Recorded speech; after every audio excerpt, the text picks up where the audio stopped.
Assalamualaikum warahmatullahi wabarakatuh.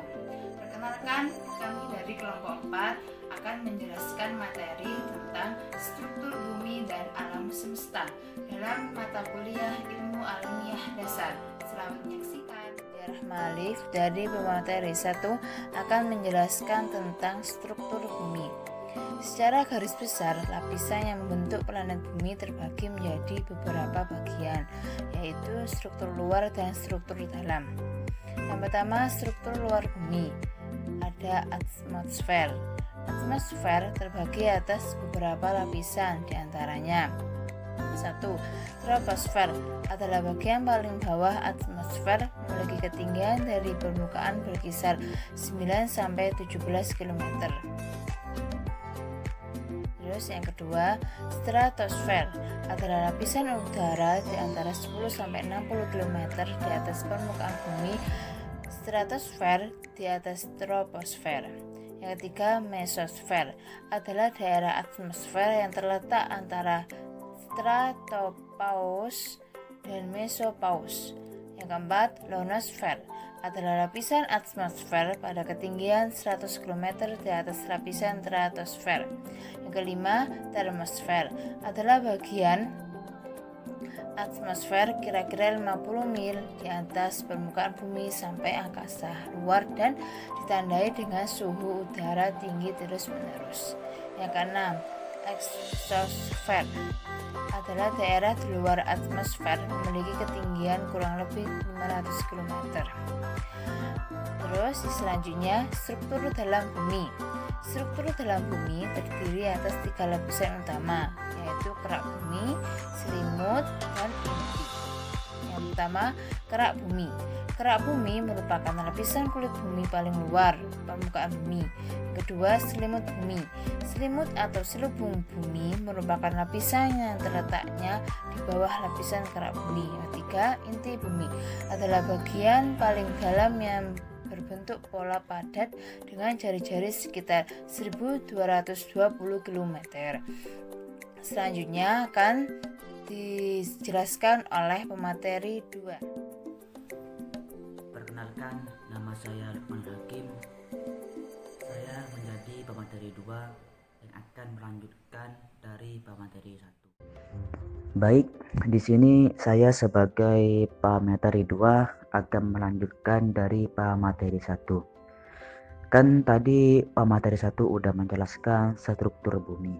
Dan sekarang saya akan menjelaskan karakteristik bumi.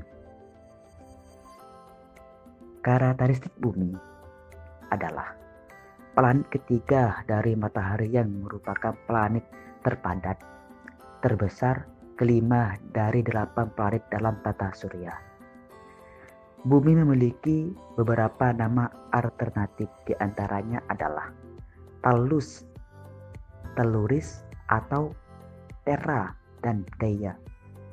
Dari 8 planet yang dikenal manusia, planet bumi lah yang banyak dihuni makhluk hidup. Planet bumi mempunyai lapisan atmosfer yang di dalamnya banyak mengandung unsur-unsur kimia yang banyak dibutuhkan oleh makhluk hidup.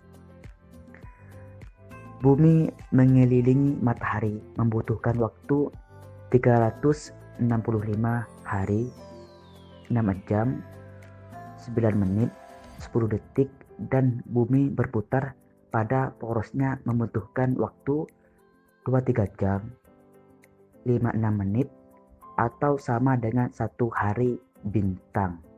Saya Siti Nur Komaria, sebagai pemateri 3 akan melanjutkan dari pemateri. Baik, di sini saya akan menjelaskan tentang teori terbentuknya bumi dan tata surya, di mana sejak zaman dahulu sudah banyak teori tentang terbentuknya bumi dan tata surya.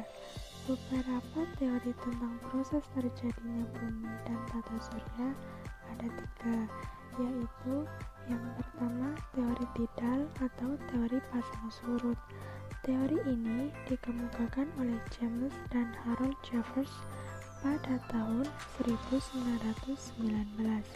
Menurut teori ini, Ratusan juta tahun yang lalu, sebuah bintang bergerak mendekati matahari dan kemudian menghilang. Pada waktu itu, sebagian massa matahari tertarik lepas. Bagian-bagian yang lepas kemudian membentuk planet-planet. Yang kedua, teori kabut atau nebula. Teori ini pertama dikemukakan oleh Immanuel Kant dan Laplace pada tahun 1796. Menurut teori ini, mula-mula ada kabut gas dan debu yang sebagian besar terdiri atas hidrogen atau sedikit helium. Nebula mengisi seluruh ruang alam semesta. Karena proses pendinginan, kabut gas tersebut menyusut dan mulai berputar. Yang ketiga, teori planet-esimal. Teori ini dikemukakan oleh Moulton dan Chamberlain yang menyatakan bahwa matahari merupakan salah satu dari bintang-bintang yang jumlahnya sangat banyak. Ada sebuah bintang berpapasan dengan matahari pada jarak yang tidak terlalu jauh, sehingga terjadilah peristiwa pasang naik pada permukaan matahari dan bintang tersebut. Perkembangan bumi dari masa ke masa. Sejarah perkembangan bumi dari waktu ke waktu didasari oleh beberapa teori, diantaranya adalah yang pertama, teori kontaksi. Teori ini mengalami pengerutan karena mengalami pendinginan di dalam bumi akibat konduksi panas, sehingga permukaan bumi menjadi tidak rata. Yang kedua, teori Descartes dan Suez. Di dalam teori ini dijelaskan bahwasanya ketika bumi mengalami pendinginan, maka terjadilah proses pengerutan dan kemudian semakin menyusut. Kerutan-kerutan itulah sebagai pegunungan. Yang ketiga, teori geosinking mengemukakan bahwa daerah sempit pada kerak bumi mengalami depresi selama beberapa waktu, sehingga terendapkan secara ekstrim sedimen yang tebal. Fakta-fakta menarik tentang planet bumi. Yang pertama, bumi satu-satunya planet yang dihuni makhluk hidup. Tuhan menciptakan bermiliar-miliar planet atau lebih, ataupun tak hingga. Namun hanya planet bumilah yang mendukung untuk tempat makhluk hidup tinggal. Yang kedua, bumi memiliki titik tertinggi dan titik terdalam. Bentuk bumi ini tidaklah datar, maka akan ada satu titik tertinggi dan terdalam. Titik tertinggi bumi yaitu Gunung Everest setinggi 8.848 meter, dan titik terdalam adalah Palung Mariana di Samudra Pasifik dan kedalamannya 10.924 meter. Ketiga adalah planet tercerah. Diketahui bahwa Venus merupakan planet terang, namun bumi lebih terang jika dilihat dari luar angkasa karena memiliki warna biru yang cerah. Yang keempat, memiliki perbedaan gravitasi. Beberapa tempat di bumi ini memiliki gravitasi berbeda-beda tergantung dari jarak ke inti bumi. Sekian dari penjelasan saya. Materi selanjutnya akan dijelaskan oleh pemateri selanjutnya. Zulkiflia Wasila sebagai pemateri 4 akan melanjutkan dari pemateri 3. Proses terbentuknya benua dan samudra. Sekitar kurang lebih 300 juta tahun yang lalu, seluruh benua yang ada sekarang bergabung menjadi satu yang disebut dengan Pangea. Kemudian Pangea terbagi menjadi dua, yaitu benua Laurasia dan Gondwana. Benua Laurasia bagian barat menjauh dari benua Gondwana dan membentuk benua Amerika Utara. Gondwana Selatan pecah menjadi Amerika Selatan. Eurasi pecah menjadi Eropa dan Asia. Bagian selatan menuju benua Antartika. Bagian dari bagian selatan yang bergerak ke timur menjadi benua Australia. Teori Alfred Wegener sering disebut dengan teori pergeseran dunia atau pengepungan dunia. Menurut Alfred Wegener, benua adalah hamparan daratan yang sangat luas dan pada bagian tengah bersifat kering karena tidak mendapat pengaruh dari angin laut yang basah dan lembab. Benua dan samudra bentuk muka bumi terdiri atas daratan dan lautan.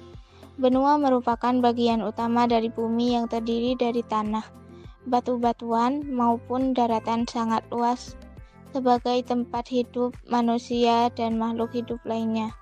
Benua dapat ditinjau dari globe, citra satelit maupun peta.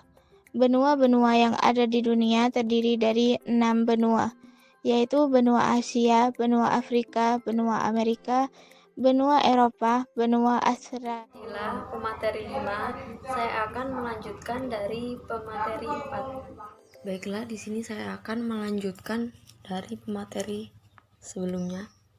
Hipotesis terjadinya samudra. Kerak bumi awalnya terbentuk di wilayah kutub, tersusun atas material fespar dengan ketebalan sekitar 1,5 km. Dampak dari radioaktif disertai panas di dalam bumi mengakibatkan permukaan bumi tersebut menggelembung, hingga terbentuklah dataran yang luas magmatis yang bersifat basalt. Lebih berat terletak di dasar samudra yang berada di atas benua. Samudra sendiri adalah hamparan air asin yang mengelilingi datar atau benua. Benua merupakan kenampakan bumi yang berupa dataran, sedangkan samudra meliputi lautan yang luas. Sekian penjelasan dari kelompok kami. Terima kasih.